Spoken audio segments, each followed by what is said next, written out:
अस्सलाम वालेकुम viewers. Pakistan to America में शैला खान आपके साथ कैपिटल टीवी वाशिंगटन से। जैसा कि प्रोग्राम के नाम से जाहिर है, इस प्रोग्राम में शामिल होती हैं पाकिस्तान और अमेरिका से जुड़ी खबरें, बातें होती हैं दोनों मुल्कों की सियासत पर और हालात हाजरा पर। और इन सब पर अपना तजिया पेश करने के लिए हमारे साथ मौजूद होते हैं कैपिटल टीवी वाशिंगटन अमेरिका के स्टूडियो से प्रोग्राम वाशिंगटन नाइट शो के एंकर आसिम सिद्दीकी साहब। अस्सलाम वालेकुम सर। वालेकुम अस्सलाम। सर, हुक्मरान जमात पाकिस्तान तहरीक इंसाफ की जानिब से 27 मार्च को इस्लामाबाद के डी चौक में एक बड़ा जलसा करने के ऐलान के बाद हिजब इख्तिलाफ की अहम जमातें जो थी, पाकिस्तान मुस्लिम लीग जैसे, उन्होंने भी इसी दिन, मतलब जिस दिन वो पीटीआई करना चाहती उसी दिन दारुल हुकूमत में जलसा करने का ऐलान किया है। तहरीक अदम एतमाद का मामला अब आहिस्ता आहिस्ता तसादुम की जानिब बढ़ता चला जा रहा है। आहिस्ता अगर पाकिस्तान की बात करते हैं तो पाकिस्तान डेमोक्रेटिक मूवमेंट की जो सरबराह है मौलाना फजलुर रहमान ने अपने कारकुनान को 24 मार्च को इस्लामाबाद पहुंचने की हिदायत कर दी है। 23 मार्च को मुल्क भर से काफिले इस्लामाबाद की तरफ रवाना होंगे, 24 मार्च को इस्लामाबाद पहुंचेंगे। इस्लामाबाद पहुंचकर फैसला होगा कि कब तक इस्लामाबाद में रहना है, जबकि मुस्लिम लीग नून के सीनियर रहनुमा राना सनाउल्लाह ने अपने कारकुनों की 27 मार्च को डी चौक पहुंचने का कहा है। इधर अगर हुक्मरान जमात की बात करें तो जो पीटीआई है उसने 27 मार्च को पार्लियामेंट हाउस के सामने जलसे का ऐलान कर दिया है। अब इस सारी सिचुएशन में, सारी सूरत हाल में तहरीक अदम एतमाद पर वोटिंग का वक्त जैसे जैसे करीब आता चला जा रहा है, सियासी दर्जा हरारत भी बढ़ता चला जा रहा है।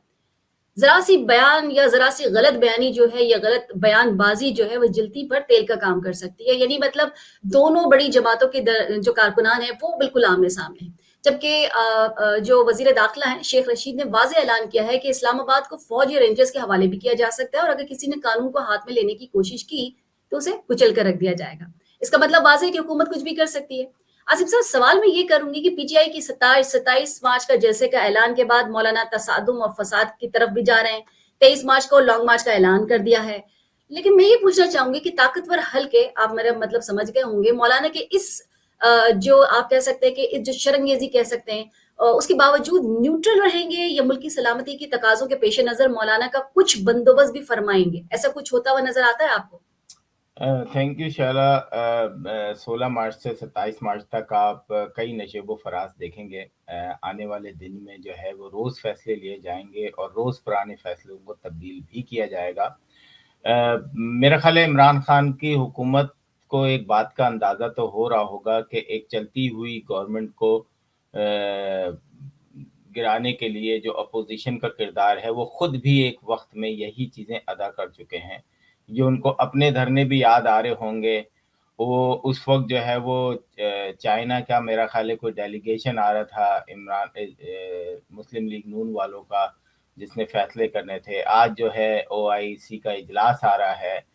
तो बहुत सारी चीज़ें बिल्कुल एक दूसरे से मिलती नज़र आ रही है। एहसास बिल्कुल हो रहा होगा इमरान खान को कि मैंने क्या किया था, लेकिन पीटीआई की कारकुनों की एक बड़ी तादाद जो है वो इस बात पर वो है कि जी ना, आज जो हो रहा है वो बहुत गलत हो रहा है।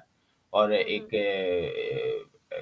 इलेक्टेड गवर्नमेंट को गिराने के लिए, इलेक्टेड कह लें या सिलेक्टेड कह लें, क्योंकि अपोजिशन का जो है वो बयान यही है कि सिलेक्टेड है। तो को गिराने का जी पूरा बंदोबस्त कर लिया गया है, लेकिन हम गिरने नहीं देंगे। तो अब देखें आने वाले दिनों में बड़ा मुश्किल है, रोज़ाना इनके फैसले चेंज हो रहे हैं। कभी एमक्यूएम इनके साथ बैठी होती है, कभी काफ लीग लगता है कि साथ बैठी है, कभी लगता है कि नहीं ऐसा नहीं है, शायद ये उस दिन धोखा दे जाएँगे। माज़ी में ऐसा बहुत दफ़ा होता रहा है, सेनेट के इलेक्शन में ऐसा बहुत दफ़ा होता रहा है कि जी पूरी दुनिया में पाकिस्तानी जहाँ-जहाँ बैठे थे, सबके जो ख़यालात हैं, जो तबसरे हैं, वो धरे के धरे रह गए और सेनेट का इलेक्शन जो है किसी और के हाथों में चला गया। पीपल्स पार्टी की बेवफ़ाई और वफ़ादारियाँ जो है वो कैसे चेंज होती हैं, मुस्लिम लीग की वफ़ादारियाँ और किस तरीके से चेंज हो जाती हैं, और बहुत सारे जो छोटी-छोटी जमातें हैं। तो आने वाले दिनों में मैं समझता हूँ कि आप पॉपकॉर्न खाएँ और बैठ के देखें, क्योंकि तज्ज़िया करना या बताना कि जनाब ये वो हो जाएगा और शायद ये होने वाला है। कुछ पता नहीं। जी, बिल्कुल, अभी तक जो है हम कुछ नहीं कह सकते। जो सो कॉल्ड जो खलाई मखलूक कह लें या एस्टेब्लिशमेंट कह लें, या और उनके क्या इरादे नज़र आ रहे हैं, आपस की ये लड़ाइयाँ मुल्क को किस तरफ लेके जाएँगी, वो भी हमें सोचना पड़ेगा। सही कह रहे हैं आसिम साहब। इस वक़्त जो मैं खबर देख रही हूँ वो ये है कि जो प्रेस कॉन्फ्रेंस की है मौलाना फजलुर रहमान ने, और उन्होंने कहा है कि अब 23 तारीख नहीं, 23 मार्च नहीं, हम 25 मार्च को इस्लामाबाद में दाखिल होंगे। इसकी वजह ये है, बता रहे हैं वो, उनकी बॉडी लैंग्वेज बड़ी अच्छी है, बड़ा पुरसुकून माहौल में उन्होंने प्रेस कॉन्फ्रेंस कर रहे हैं वो इस वक़्त, और कह रहे हैं कि क्योंकि गेस्ट आ रहे हैं हमारे, उनकी हिफाजत या उनकी इज्जत जो है वो हमारा फर्ज है। हम नहीं चाहते कि वो किसी भी तरीके से परेशानी हो, यहाँ तक कि रोड जो है हम चाहते हैं कि वो बड़े आसानी से आना जाना उनका हो। तो वो कहते हैं कि हमने 25 मार्च तक इसे आगे बढ़ा दिया। अच्छा, ये भी है कि जो 23 मार्च का जो इवेंट है इस्लामाबाद में, उसके हवाले से भी एक बात है कि वो सिक्योरिटी पर्पस के लिए भी इस्लामाबाद के अंदर किसी भी किस्म का कोई हुजूम नहीं बिल्कुल। देखना चाहती, ना इस्टेब्लिशमेंट ने देखना चाहती, ना सिक्योरिटी इदारे देखना चाहते हैं, क्योंकि उनको वैसे ही बहुत मुश्किल हो रही है। पाकिस्तान के हालात आपने देख ही लिए हैं, बम धमाकों बिल्कुल, से बिल्कुल। लेकर, और पिछले 2 महीने में तक मतलब सैकड़ों लोग जो हैं ज़ख्मी हुए हैं और दर्जनों लोगों की हलाकत हुई है। उसमें फ़ौजी जो हैं, जो पाकिस्तान के लॉ एनफोर्समेंट के लोग हैं, उनकी भी एक बहुत बड़ी तादाद शामिल है। और अभी हालिया इंडिया का एक मिसाइल भी जो है वो सो कॉल्ड बिल्कुल। गलती से चल गया था, और हवा में 3 मिनट रहने के बाद जो है वो मियां चन्नू में गिर गया और हमें खबर ना आपको हुई। आसिम साहब, आपको लगता है कि वाकई गलती से था? ये गलती से अगर ऐसा हुआ तो ये गलती से चाइना में क्यों नहीं गिरा? ये पाकिस्तान में गलती से क्यों हुआ? ये सारे काम गलती से पाकिस्तान में ये क्यों जो हो जाते हैं? टेस्ट कर रहे थे, क्योंकि हाँ। इसमें कोई वॉरहेड वगैरह नहीं लगा हुआ था, ये मिसाइल जो है वो शायद कोई चीज़ कैरी साथ नहीं कर रहा था, और उन्होंने देखें, इतने दूर से चला, पूरे इंडिया के ऊपर से वो गुजरता हुआ, उसके पाकिस्तान को बाद जो क्रॉस है किया। पाकिस्तान में आके गिर गया। लेकिन मैं समझता हूँ कि शायद अगर पाकिस्तान इसको हवाई में मार देता तो पाकिस्तान का हमें पता चलता कि हाँ यार, ज़बरदस्त, क्या ज़बरदस्त है। लेकिन शायद ये इसलिए भी शायद अपनी कमज़ोरी दिखाने के लिए, या इंडिया ने थोड़ा-सा टेस्ट करने के लिए कि जनाब पाकिस्तान के पास एयर टेक्नोलॉजी कितनी है, हम देखें ज़रा एक मिसाइल। लेकिन मुझे हैरत होती है कि पाकिस्तान ने इसको इंटरनेशनली जो है वो क्यों नहीं आवाज़ उठाई, और फ़ौरन क्यों नहीं उठाई? जब वीडियोज़ हमारे वगैरह। यहाँ सर, हमारे यहाँ तो मसला ये ना कि मसाइल जो हैं वो सबसे पहले डिस्कस किए जाते हैं टेलीविजन पे एंकर पर्सन, लेकिन एंकर पर्सन तो यहाँ पर जो डी चौक के लिए लगे हुए हैं, यहाँ पर मुख्तलिफ मसाइल में घिरे हुए हैं। तो उन्होंने यकीन जानिए कि किसी ने एक एक प्रोग्राम करने की जहमत भी गवारा नहीं की। वो या तो इमरान खान को कहते रहे, या वो जरदारी को कहते रहे, या वो बिलावल की नकलें या कॉपी करते रहे, मिमिक्री करते रहे, वो यही काम करते रहे। ऐसा कोई काम नहीं किया जो कि इंडिया में किया जाता है, या उनके जो टेलीविजन जो स्क्रीन पर आप देखते हैं कि बड़ी बड़ी स्टोरीज वो बना रहे होते हैं, ऐसा कुछ हमने नहीं देखा। मिसाइल गिरने की खबर सोशल मीडिया पे पता चली।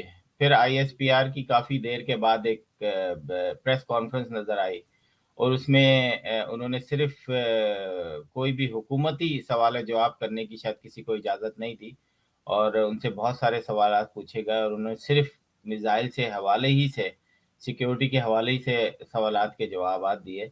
एक तब्दीली आ रही है, छोटी-सी तब्दीली हमने देखी है कि अब शायद उतनी तस्वीरें नहीं खींच रहीं, जितनी पहले ज़माने में खींचती थीं। आज शायद मीडिया पे उतना हम काउंटर नहीं कर पा रहे, क्योंकि वो लोग खबरों से दूर हैं।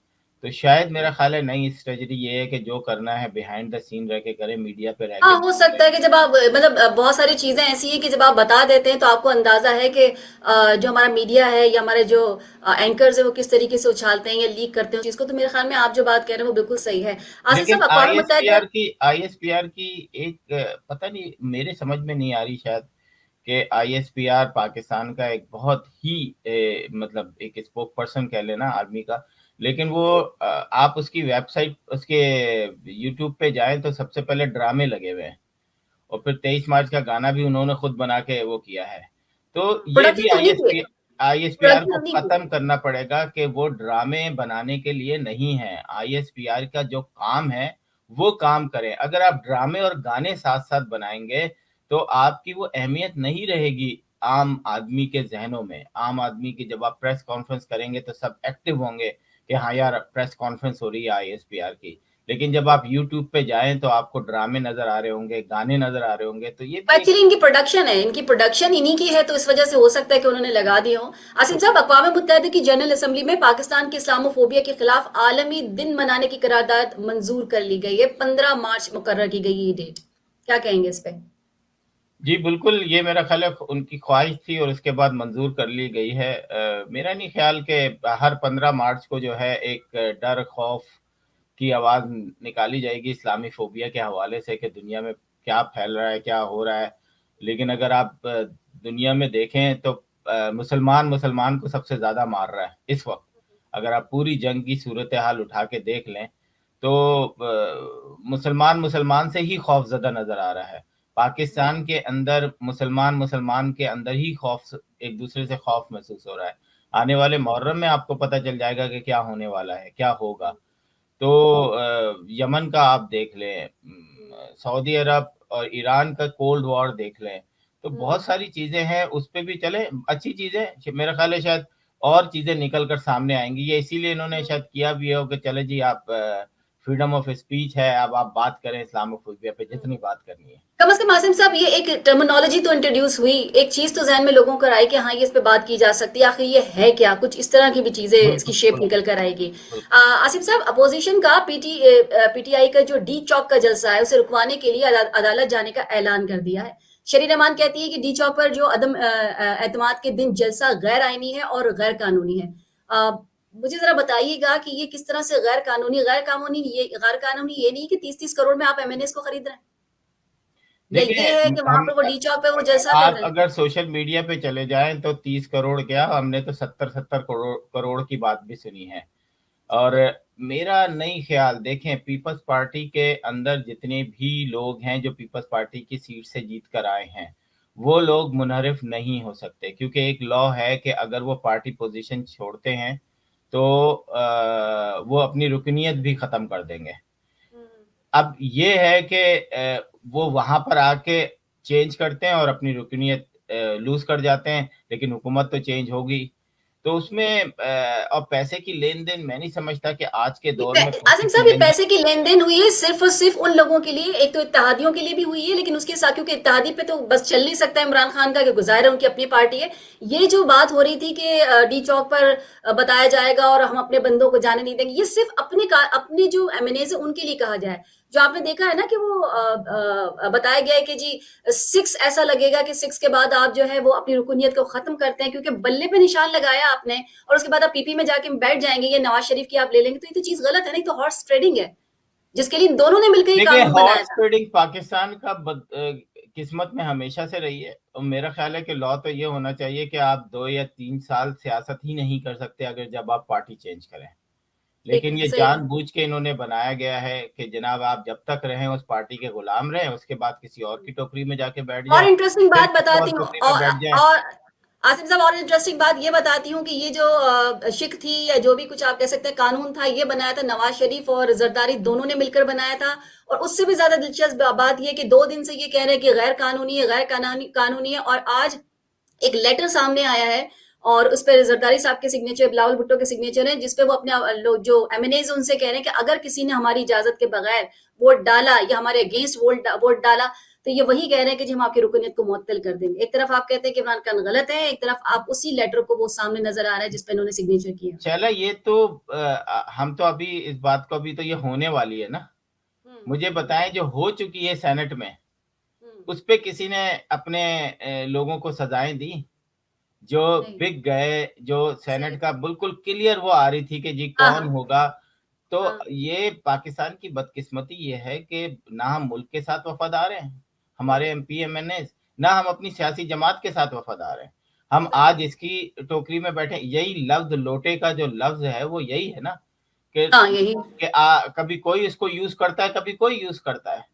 लोटा लफ्ज़ ही यही है, और हमारी बदकिस्मती है कि जो एक एमएनए उठता है, मैं वापस पीपल्स था पार्टी में उसको जा रहा हूँ। देखने के लिए, उनका विज़िट तो करने के भाई लिए जब तुमने देखा पाकिस्तानी तो शुअरा इसको कम पाकिस्तान से कम 4 साल, 3 साल की पाबंदी होनी चाहिए कि तुम्हारे को बिल्कुल। सियासत में आने की ज़रूरत नहीं है। चलो ठीक है, पाकिस्तान का कोई कानून नहीं है, आप कर सकते हैं। लेकिन हम्म। मैं आपको बताऊँ, इस पूरे किस्से में ना मैं एक चीज़ देख रहा हूँ कि पाकिस्तान की पार्लियामेंट, हम्म। पाकिस्तान के सेनेटर्स और पाकिस्तान की कुछ इस्टेब्लिशमेंट पाकिस्तान के को नहीं देख रही, पाकिस्तान के मफाद में नहीं देख रही। पाकिस्तान को मुसलसल इन्हीं लोगों से खतरा है और यही लोग सिर्फ बैठ के खा रहे हैं, तनख्वाह ले रहे हैं। एक-एक मिनिस्टर पे हज़ारों नहीं लाखों नहीं करोड़ों रुपए खर्च हो रहे हैं, लेकिन आप एक गरीब के लिए जो है वो क्या कर रहे हैं वो सबको पता है। आसिम साहब, एक कन्वेंशन हुआ है, पीटीआई का कन्वेंशन, दुनिया भर से लोग आए, ओवरसीज पाकिस्तानी वहां मौजूद हैं। शिकायत है उन्हें बहुत ज्यादा, उनके लिए कुछ किया नहीं गया, उनके लिए वो एनवायरनमेंट पैदा नहीं किया गया जिसमें वो रहते हैं या आकर वो अपने आप को फील करें कि वो कोई वीआईपी है। या जिस तरीके से इमरान खान बात करते हैं ओवरसीज पाकिस्तानियों की और वार्म वेलकम की बात करते हैं, ऐसा कुछ नजर नहीं आया। डिटेल तो आप बताएंगे, हम वीडियो दिखा देते हैं अपने सामीन को, अपने नाजरीन को, कि भाई अगर आप देखें तो अंदाजा करें, उसके बाद हम इस पे बात करते हैं। कि आप यूएसए से आए, क्या नाम क्या आपका? मेरा नाम जानी बशीर है वाशिंगटन से।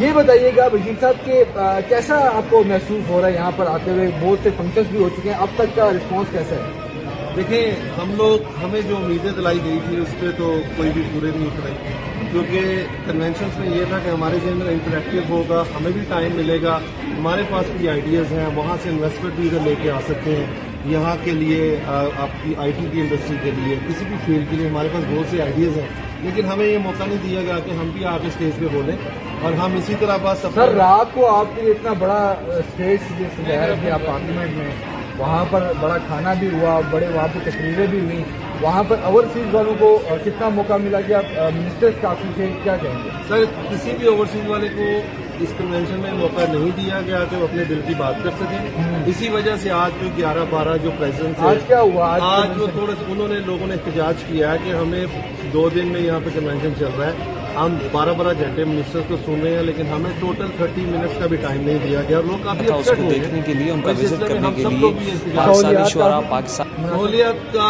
बस जो बताएं आपको आवाम ये सहूलियत का ये बात बताएंगे। मैं आपको बताता हूँ सहूलियत क्या थी। ये कन्वेंशन इतने बड़े हाल में हो रहा है और यकीन जाने में बहुत डिसपॉइंट है आपके यहाँ पे। मुझे कहते कैमरे के सामने जो बात करते हुए शर्म आप बताएं कि यहाँ के कलीन तो टूटे फूटे हैं, चेयर टूटी फूटी हैं, अब बाथरूम में ना टॉयलेट पेपर ना टिश्यू है, ना टूटी काम कर रही है आप लोगों की। यहाँ पे क्या हो रहा है? मुझे हम तो एक इमेज सर, यहाँ पर ही वज़ीर आज़म इमरान खान तो बिल्कुल बात ये पिछले साल के आप पूरे अमेरिका के प्रेसिडेंट हैं, इनके साथ जो जुनैद बशीर साहब हैं और इस वक्त वर्जीनिया के प्रेसिडेंट हैं, उनके साथ भी बहुत सारे ये जिम्मेदारान हैं जो कि पीटीआई के तकरीबन 150 के करीब सिर्फ अमेरिका से गए हैं, पूरी दुनिया से ओवरसीज पाकिस्तानी वहाँ ले गए हैं। तो उनके साथ इन्हीं की जमात के लोगों ने क्या किया है वो आपके सामने है। मैं कुछ बोलूँगा तो फिर लोग शिकायत करेंगे। तो बिल्कुल वहाँ पे जो मिनिस्टर हैं, मैं समझता हूँ जो मिनिस्टर होने के काबिल भी नहीं है, जो कि अपनी सियासी वाबस्तगियाँ ख़त्म करके और पीटीआई में शामिल हुए हैं और अब अपने आप को बचाने के लिए झूठी सच्ची कहानियाँ कर रहे होते हैं। आप सबको पता है कि आमिर लियाकत की क्या हैसियत है कि वो भी पीटीआई के रुकन हैं। वो एक और साहब थे, चंद पता नहीं क्या नाम था उनका, वो भी जो अभी पीपल्स पार्टी में शामिल हो पीपल्स गए पार्टी में वापस चले गए। और बहुत सारे ऐसे मिनिस्टर हैं जो कि मिनिस्टर क्या, मैं तो समझता हूँ काउंसलर बनने के भी काबिल नहीं है। तो बस यही कहूँगा कि देखते जाइए आगे आगे क्या होता है इस मुल्क में और हमें क्या देखना पड़ेगा। आसिम साहब, मुस्लिम लीग नून की हुकूमत में तहरीक इंसाफ के 2014 के धरने के दौरान पार्लियामेंट हाउस और पीटीवी पर हमले का मुकदमा दर्ज किया गया था, जिसमें इमरान खान और मौजूदा जो हमारे शाह महमूद कुरैशी हैं, वजीर तालीम शफकत महमूद हैं, वजीर मनसूबाबंदी असद उमर नामजद किए गए थे। और इस्तेदाद दहशतगर्दी की अदालत ने पार्लियामेंट हमला केस का फैसला सुनाया, जिसमें सदर पाकिस्तान आरिफ अलवी समेत जितने भी वुज़रा थे, पीटीआई के रहनुमा थे, उनको बाइज्जत बरी कर दिया है। बरी होने वालों में शाह महमूद कुरैशी भी हैं, जहांगीर तरीन भी हैं, अलीम खान भी हैं, असद उमर है, शफकत महमूद है, सैफुल्लाह नियाज़ी हैं, खासे बड़े बड़े नाम हैं। तो इस्लामाबाद इस्तेदादी दहशतगर्दी अदालत वज़ीर आज़म इमरान खान को पहले ही इस मुकदमे से बरी कर चुकी थी। सवाल मैं आपसे ये करूंगी कि क्या यहाँ हुकूमत की हम बात कर रहे हैं कि वो कितनी नाअहल है या क्या कर रही है? पाकिस्तान में जस्टिस मतलब पाकिस्तान में जो इंसाफ उसका निज़ाम जो है वो आपको कहीं दुरुस्त नहीं नजर आएगा। अब रही बात चीफ जस्टिस की, तो चीफ जस्टिस साहिबान मैंने अक्सर देखा है कि दूसरे के इदारों पर या उनके कवानीन पर या उनको कवानीन को बनाने पर तो बड़ी तनकीद कर रहे होते हैं। क्या खुद उन्होंने कभी अपने आप की अकाउंटेबिलिटी की है, अपना मुहासबा किया है? 7 साल के बाद एक ऐसा जिसके कि मेरे ख्याल में सभी लोग इंतजार कर रहे थे, 7 साल के बाद फैसला किया उन्होंने। देखिए, पाकिस्तान की जुडिशरी आप साकिब निसार ले लें, इफ्तिखार ले लें या उससे पहले जो लोग हैं उनको ले लें कि रिटायरमेंट के बाद वो खुली फ़ज़ा में घूम नहीं सकते।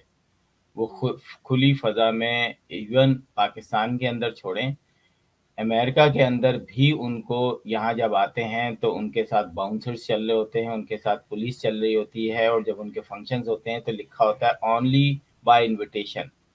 उसकी वजह ये होता है कि जो उनके दिए गए फैसले हैं, कोई से एक समोसे पे यानी इफ्तिखार चौधरी ने कैसे-कैसे केसेस लिए, पाकिस्तान को billions of rupees, billions of dollars का नुकसान पहुँचाया है। साकिब निसार ने डैम के नाम से लेकर और अपनी डोमेन से निकलकर हॉस्पिटल्स में और कहाँ-कहाँ जाके अपनी ताकत का अंदाज़ा वो कराया। और अभी भी जो वो हैं, वो भी एक कंट्रोवर्शियल बने हुए हैं। यही हाल हमारे चीफ आर्मी स्टाफ के होते हैं कि जब वो रिटायर हो जाते हैं तो फिर उनके बाद जो है वो आज़ादाना तौर पर और वो इतना क्वेश्चन मार्क बनता है कि आपने देखा कि ज़ियाउल हक के उस पे कब्र पे जाके पीपल्स पार्टी वालों ने उसकी कब्र पे क्या हशर किया उसकी। मतलब मरे हुए आदमी को भी उन्होंने नहीं बख्शा। जनरल मुशर्रफ को पहला वो है कि आर्मी जनरल था, चीफ ऑफ रहा है और उसको फांसी की सजा दी गई को यहीं की अदालतों ने। तो आपका प्रेशर अगर बिल्कुल न्यूट्रल हो जाए, हमारी जो एस्टेब्लिशमेंट है वो अपना प्रेशर वहाँ क्या कहते हैं जजिस पे से ख़त्म कर दिया जाए और जजिस को ये एहसास हो जाए कि हम जो है वो पाकिस्तान के लिए हमने जो फैसले करने हैं दुनिया को दिखाने के लिए या अपनी आखिरत बनाने के लिए वो सच पे करने हैं। तो मेरा ख़्याल है हम आज और ये बात ही ना कर रहे हों। हमारे यहाँ जस्टिस आसिफ साहब, सिस्टम उस वक़्त नज़र आता है जब आपको बैनुल-अक़वामी दौर से हम ओवरसीज़ पाकिस्तानी दुनिया की ह्यूमन राइट्स वो कि चीख रही होती हैं, तो फिर आपको लगता है कि जनाब हमने जस्टिस देना है, ये करना है, वो करना है। और जो नूर मुकद्दम का केस आप देख लें कि बड़ी जल्दी वो हुआ। लेकिन आम तौर पे वो लोग यही कह रहे होते हैं, नहीं यार ये तो अभी हाई कोर्ट में जाएगा, हाई कोर्ट से सुप्रीम कोर्ट में जाएगा, 5 साल होगा, 7 साल बाद भाई सदर मुमलिकत ने ये कहा कि जितने भी फैसले हैं वो जरा जल्दी कर दिया करें। खुद वो अपनी बात बताने लगे कि भाई जब आपने मुझसे 7 साल और 4 साल पुरानी बातें पूछेंगे तो ऑब्वियसली किसी बंदे को याद नहीं रहती है। बहुत से पेपर्स ऐसे होते हैं जो इधर उधर हो जाते हैं। बिल्कुल। तो उन्होंने रिक्वेस्ट की है कि भाई मेमोरी इतनी अच्छी नहीं होती कि आप मुझसे 4 या 5 साल पुरानी चीज बुला के पूछेंगे तो मुझे वो याद भी रह जाएगी। तो एक एक कॉमन सी चीज है कि अगर आप वो फैसले जल्दी कर दें, ये तो आपने सही कहा कि नूर मुकद्दम का केस तो किसी किसी और वजह से जल्दी हुआ, अदरवाइज उसको भी 8-10 महीने तो उसको भी लग गए। और वो अभी आप हाई कोर्ट और सुप्रीम कोर्ट तक जाते-जाते अब तो वो अपील सुलझाएँगे। जाएगा। वो बिल्कुल क्या सही कहा। क्यों ऐसा क्यों नहीं होता कि आप बोले नहीं जी ये इस केस को डायरेक्ट सुप्रीम कोर्ट में चलेगा और सज़ा होगी। आपको कोई मौका ही नहीं दिया जाता। ये भी हो सकता था आ- ना, बहुत सारे आ- केसेस में ऐसा हुआ है। आसिम साहब, कुछ चेंजेस आपको नजर आएंगी? चौधरी निसार साहब की बार बार ट्वीट्स आ रही हैं जो कि हुकूमत के फेवर में है। मौजूदा अपोजिशन ने अगर आलमी ताकतों की ईमा पर उनकी फंडिंग से तहरीक अदम एतमाद लाने की कोशिश की है तो ये इस मुल्क के लिए गद्दारी होगी। दूसरी एक ट्वीट भी पढ़ के सुना देती हूँ कि सियासतदानों समेत कई मीडिया हाउसेज भी मगरबी ममालिक के हाथों में बिक चुके हैं। अनकरीब पाकिस्तान में बड़े बड़े मीडिया हाउसेज जो है वो अमरीका के हक में और पाकिस्तानी हुकूमत के खिलाफ कैंपेन चलाते आपको नजर आएंगे। तीसरी ट्वीट भी पढ़ देती हूँ कि अपोजिशन की छेड़छाड़ का फायदा उठाते हुए इमरान खान जो है वो खेल को अगले मरहले पे लेके गए और अब वो हुकूमत में रहें या न रहें, दोनों सूरतों में जीत उन्हीं की होगी। क्या लगता है आपको कि तहरीक इंसाफ की तरफ से बार बार जहां कहा जा रहा है कि जी सरप्राइज दिया जाएगा, सरप्राइज दे सकते हैं डी चौक के जलसे में, तो कहीं चौधरी निसार तो पीटीआई को ज्वाइन नहीं कर रही है? सरप्राइज तो नहीं है?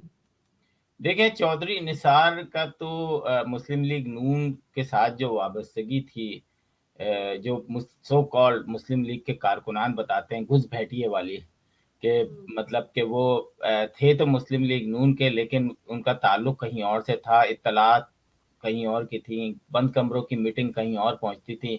तो चौधरी निसार एक मुस्लिम लीग नून के जो लोग हैं उनसे अगर पूछा जाए तो चौधरी निसार का आपको सही मानों में पता चल जाएगा कि चौधरी निसार कौन है। हमने जो शुरू में बातें की ना कि हम पाकिस्तान के लिए कभी एक नहीं हुए। हम अपनी पार्टी पे रहते हुए पार्टी पे से लड़ें और नहीं हो तो आप रिज़ाइन कर दें। लेकिन ये कौन-सा तरीका है कि आप अपनी एक पार्टी में जैसे हमेशा से रहे और उसके बाद एकदम दूसरी पार्टी का जो है साथ देने लगते हैं। तो इसका मतलब है कि आप फेवर कर रहे हैं, आपके अंदर जो है वो चीजें नहीं है। यानी आप अपने फायदे के लिए, अपने जाती फायदे के लिए एक जमात छोड़ के दूसरी जमात में जा रहे होते हैं। आसिफ साहब, आपकी और बात काट रही हूँ कतकलामी, लेकिन ये कि फहमीदा मिर्जा ने, जो कि जीडीए की के प्लेटफॉर्म्स हैं, उन्होंने एक बात बड़ी अच्छी की। जब उनसे किसी साफी ने पूछा कि आप यहाँ पर इनका साथ देंगी या नहीं, तो उन्होंने कहा कि बेहतरीन चीज तो ये होनी चाहिए कि मुझे अगर कोई इख्तिलाफ है तो मैं पहले या बाद जाके इमरान खान से, ये किसी भी जगह पे जाके मैं अपने मसाइल बताऊं और उनको हल करने की कोशिश करूं, ना कि मैं उस मौके की ताक में रहूं कि जब देखे हम लोग कि जी जिनके साथ हम मिले हुए ये इत्तेहादी हैं, वो कहाँ परेशान है और फिर मैं उनको ब्लैकमेल करके वो चीज लूं। तो वो कह रही है कि अगर मुझे कोई मसला होगा या तो मैं पहले बात कर लूंगी या फिर मैं बाद में बात कर लूंगी। देखिए, तो ये स्ट्रैटेजी थी। फहमीदा मिर्जा की तो बात नहीं करें, वो मुंह से आप बहुत मीठी लगी आपको, लेकिन ये भूल अच्छा, गई कि जब ये पीपल्स पार्टी छोड़कर और मुस्लिम पीटीआई में गई थी, तो उस वक्त अपने लोगों से जाके यही बात क्यों नहीं की उन्होंने, ये जो मीठी मीठी बातें की, और इनको कोई मिनिस्ट्री नहीं सर वो मिली थी। देखिए, वो तो बिल्कुल उन्होंने नहीं नहीं, ज्वाइन कर लिया ना, पीपल्स आप पार्टी ये को छोड़ देखे दिया ना कि उन्होंने। आपको कोई मिनिस्ट्री नहीं मिल रही थी, आपने स्पोर्ट्स की मिनिस्ट्री ले ली, और स्पोर्ट्स का पाकिस्तान के अंदर जो बुरा हाल किया, जो पाकिस्तान के कौमी गेम का बुरा हाल किया, उसकी वाहिद जिम्मेदार फहमीदा मिर्जा हैं। वर्ल्ड कप और एशिया कप से पाकिस्तान की टीम बाहर हुई, उसकी वाहिद जिम्मेदार फहमीदा मिर्जा हैं। अगर फहमीदा मिर्जा पाकिस्तान के अंदर इस किस्म की मिनिस्ट्री लेकर और पाकिस्तान के स्पोर्ट्स को तबाह किया है, कोई और हुकूमत होती, कोई और मुल्क होता, तो या तो ये सलाखों के पीछे होती या जिंदगी भर जो है ना किसी सियासी जमात में नहीं होती। लेकिन पाकिस्तान की बदकिस्मती ये है कि मिनिस्ट्री जो है ऐसे लोगों के हाथ में दे दी जाती है, आईटी की मिनिस्ट्री डॉक्टर को दे दी जाती है, स्पोर्ट्स की मिनिस्ट्री खातून वो बताएं वो असेंबली में स्पीकर थी, उनको दे दी, वो 3-13 भी नहीं जानती स्पोर्ट्स को। लेकिन बेशर्मी है, मैं बताऊं, बेशरम लोग हैं ये मुझे तो फहमीदा लगता है कि मिर्जा लोग। टैलेंटेड लोगों की कमी है, शॉर्टेज है पाकिस्तान में, खासतौर से टैलेंटेड नहीं मिनिस्टर्स है, अगर। ये बेशरम अच्छा। लोग हैं, ये फहमीदा मिर्जा जैसे लोग बेशरम लोग हैं कि इनको पता है कि मुझे अलिफ भी नहीं पता है स्पोर्ट्स का, लेकिन स्पोर्ट्स की मिनिस्ट्री ले ली इन्होंने। इन जैसे लोग पाकिस्तान को तबाह कर रहे हैं, ये डायरेक्ट तबाह कर रहे हैं। चलिए, तो तबाही आप की बात करते हैं। एक और साहब की बता देती हूँ, जिनकी वजह से मुझे लगता था कि कुछ ही अरसे में तो ये पूरी तहरीक इंसाफ ही तबाह हो जाएगी, और कुछ लोग कहते हैं कि पंजाब तबाह हो गया। मैं बात कर लेती हूँ उनकी, बुज़दार साहब की। हुक्मरान जमात पाकिस्तान तहरीक इंसाफ को हिजब इख्तिलाफ की तहरीक अदम एतमाद के सामना करने के बाद सूबे पंजाब में जो सीएम है बुज़दार साहब के लिए अदम एतमाद लाके खड़ी करने की उन्होंने हामी भर ली है। और तहरीक अदम एतमाद की वजह से मौजूदा सियासी सूरत हाल में बहुत से सवालात जो है वो आपके सामने भी होंगे। जहांगीर तरीन ग्रुप जो है वो मुस्लिम लीग नून के साथ हाथ मिलाने को उसने अंदिया दे दिया है, और तरीन ग्रुप के अरकान का कहना है कि जहनी तौर पर तो हमने हुकूमत से अलहदगी करने के लिए हम तैयार हो चुके हैं, हमें आइंदा इंतखाबात में टिकट जो है उसको यकीन दहानी कराया जाए। जहांगीर तरीन से कहते हैं कि हम मंजूरी ले लेंगे, माइनस बुजदार में हम सब जो है वो नून लीग के साथ हैं, ताउन जो है वो तवील होना चाहिए। आसिम साहब, पंजाब में तहरीक अदम एतमाद की कामयाबी या नाकामी, दोनों सूरतों में अगर मैं पंजाब की बात करूं तो पाकिस्तान तहरीक इंसाफ आपको कहाँ खड़ी होती नजर आती है? पाकिस्तान तहरीक इंसाफ की वैसे गुज़ार को लाकर जो है ना, पंजाब के बहुत सारे लोग जो उनकी अपनी जमात में थे, उनको भी नाराजगी की तरफ ले गए थे वो, और 3 साल 3.5 साल से उनकी नाराजगी को गले से पकड़ के रोका हुआ था कि बस आप इजहार ना करें, गुज़ार को बर्दाश्त करें। और गुज़ार क्या थे, जब शुरू में उनकी भाई वीडियो इमरान खान सर, आप क्या बात करें, इमरान खान कहते हैं आपको पता ही नहीं इतने काम उन्होंने किए हैं, उनके सामने नहीं, आप बस वो मीडिया के सामने नहीं आते, काम उन्होंने बहुत किए, आप कहते हैं काम नहीं किए उन्होंने। हाँ, वो उनके भाई चचा फैमिली ने बड़े काम किए हैं, बड़ी जॉबें दी हैं लोगों को। जब ये हुकूमत जाएगी, और आप यकीन करें, आप गुज़ार के को हवालात के पीछे भी देखेंगे, और एक एक चीजें निकल कर आएंगी कि उनके मामू ने ये किया, ताया ने ये अच्छा, किया, बताइए, हवालात के पीछे देखने वाली जो चीज है वो आपकी ब्रेकिंग न्यूज है या फिर वो आपकी ख्वाहिश है, क्या है बुज़दार साहब ये को जब मेरी कहने कोई से लाभ? ख्वाहिश नहीं है। पाकिस्तान के अच्छा, अंदर ब्रेकिंग न्यूज। बदकिस्मती से जब हुकूमत चेंज होती है तो फिर हुकूमत के पोल खुलते हैं। जैसे हमें पता ही नहीं था कि मुस्लिम लीग नून ने क्या गड़बड़ की है, पूरा पाकिस्तान गिरवी रख दिया। मतलब हम तो परेशान हो गए थे, अगर पीटीआई नहीं आती तो पाकिस्तान तो तबाह हो गया था। ये तो हमें बाद तो में सर पता ऐसे ही होता है, सर ऐसे ही होता है। जरदारी के किस्से जो थे वो नवाज शरीफ ने सुनाए थे, नवाज शरीफ के किस्से जरदारी ने सुनाए थे, अब इन दोनों के किस्से इमरान खान, और इमरान खान के किस्से कोई और सुनाएगा ना। तो मैं यही कह रहा हूँ ना, इंतजार करें, अभी तो पिक्चर बाकी है।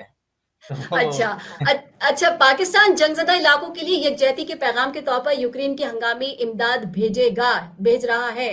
पोलैंड में इमदादी सामान की तरसील के लिए 2 तैयारों के साथ तकरीबन 60 मिलियन रुपए मुख्तस किए गए हैं। जो बाखबर ज़राए हैं कहते हैं कि यूक्रेन की इमदाद भेजने का फैसला इस्लामाबाद में यूक्रेन की सिफारत खाने की इंसानी हमदर्दी की बुनियाद पर इमदाद के साथ फौरी ज़रूरत की अशिया की फहरिस्त की दरख्वास्त पे किया गया।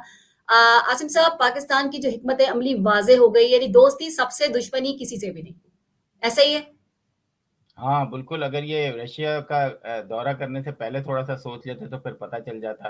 नहीं तो हमारे तो दौरा करने का मतलब ये तो नहीं है कि भई एक ही तरफ हो गए आप, दोस्ती बिल्कुल ये भी है, दौरा करने दोस्ती का वो भी। मतलब ये मुझे आप अमेरिका ये में भी बता दौरा किया था। आप दौरों का मतलब बता देना, आप दुनिया से हट के चल रहे हैं। आज अमेरिका ने कहाँ-कहाँ पाबंदी नहीं लगाई। आज अमेरिका जो है पावरफुल है, आज अमेरिका जो है फर्स्ट वर्ल्ड कंट्री है। आप अमेरिका से पैसे ले लेके अपनी इकॉनमी आपने पूरी पिछले सर, अगर कहाँ 50 बड़ा है साल अमेरिका? जो कहाँ बड़ा है? सऊदी अरब ने टेलीफोन रिसीव ही नहीं किया बाइडेन का। बताइए क्या अब क्या बताइए। भाई, मैं मुझे इमरान खान को फोन नहीं किया तो क्या हुआ? जी, बस वहां यही दूसरी तरफ यही जो रोग सऊदी। मारा गया उनको, यही रोग जो है ना उनको रशिया का टूर करने में। और ये रशिया से क्या वादे करके आए ये तो पुतिन साहब ही बताएंगे क्योंकि हमें तो ये टोपी करा के चला गया, माजरत के साथ मेरी लैंग्वेज पे। ये तो बाद में पता चलेगा, अभी वो जरा जंग में बिजी हैं। तो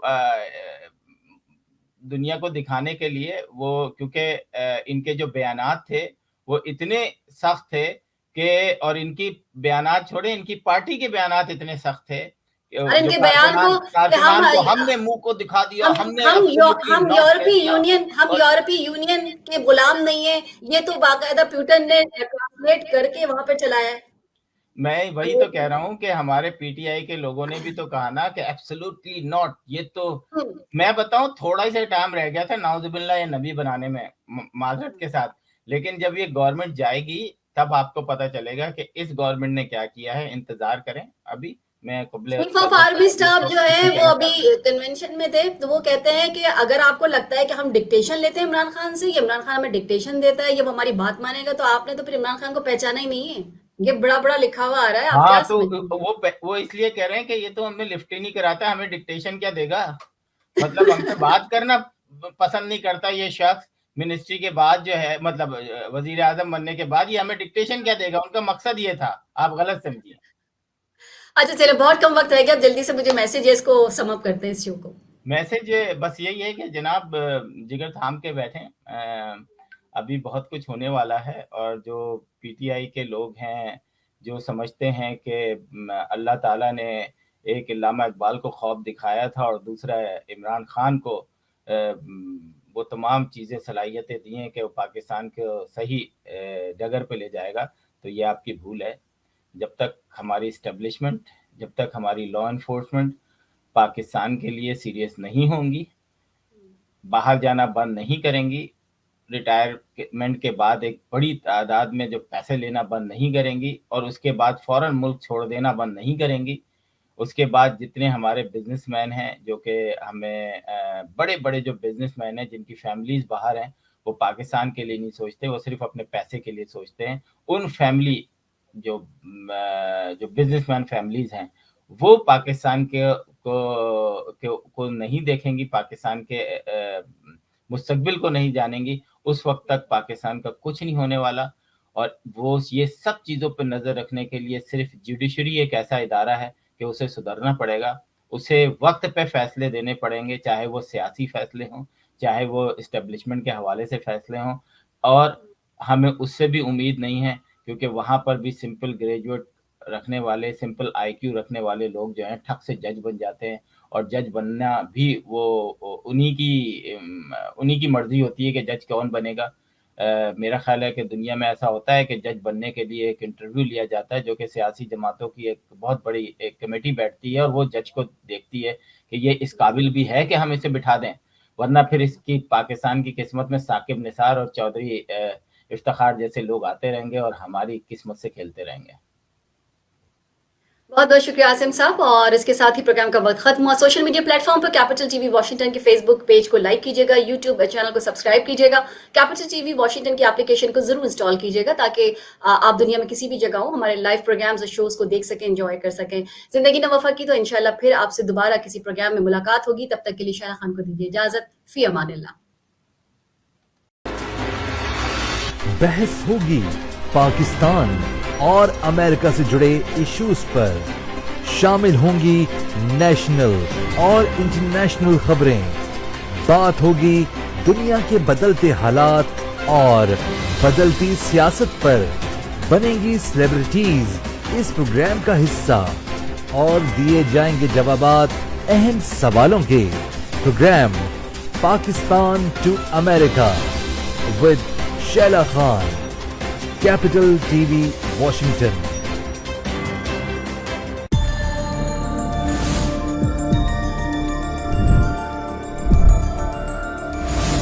You are watching Capital TV Washington, the best South Asian TV channel in North America.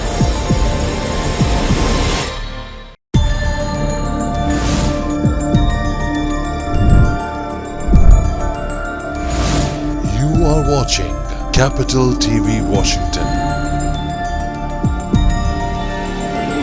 the best South Asian TV channel in North America.